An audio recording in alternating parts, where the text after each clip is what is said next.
কোটি মানুষের আস্থায় পাইপের বস RFL পাইপ। ঢাকা আমাদের প্রাণের শহর, ঢাকা আমাদের ঐতিহ্য, ভালো বাহক।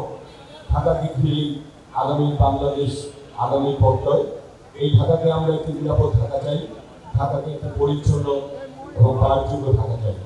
সেই পর্যায়ে মাননীয় প্রধানমন্ত্রী জনাব তারেক রহমানের নেতৃত্বে আজকে মাননীয় প্রশাসক জনাব আব্দুল সালাম ভাইয়ের নেতৃত্বে আগামী ঢাকা গড়ে তোলা হচ্ছে। যে ঢাকায় প্রতিটি নাগরিক নিরাপদ থাকবে, প্রতিটি নাগরিকের জন্য একটি স্বাচ্ছন্দ্য পরিবেশ থাকবে। যে ঢাকায় তরুণরা আজকে এই সকালে যারা সাইকেল নিয়ে নেমে এসেছে, ঢাকার প্রতিটি রাস্তায় মানুষ যাতে সাইকেল চালাতে পারে, স্বাস্থ্যসম্মতভাবে একটি পরিবেশ পায়, সেই পরিবেশকে গড়ে তুললে আমাদের বর্তমান প্রশাসক। আমরা চাই আমাদের তরুণ সমাজ সকল ধরনের মাদক থেকে মুক্ত হয়ে তাদেরকে গড়ে তুলে তাদেরকে স্বাস্থ্যসম্মত একটা পরিবেশ আমরা নিশ্চিত করার মাধ্যমে আমরা এরকম সাইকেল আজকে ঢাকা দিবস উপলক্ষে এই সাইকেল র্যালির আয়োজন করা হয়েছে।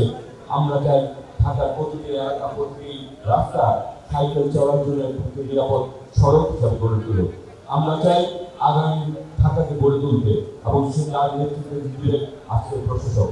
আমরা চাই ঐক্যবদ্ধভাবে আগামী এই ঢাকা গড়ে তোলার মাধ্যমে আমরা আগামী বাংলাদেশকে গড়ে তুলে আমরা বাংলাদেশকে আমাদের মাননীয় প্রধান তারেক রহমানের নেতৃত্বে একটি এগিয়ে নিয়ে যাব সেই ঢাকার।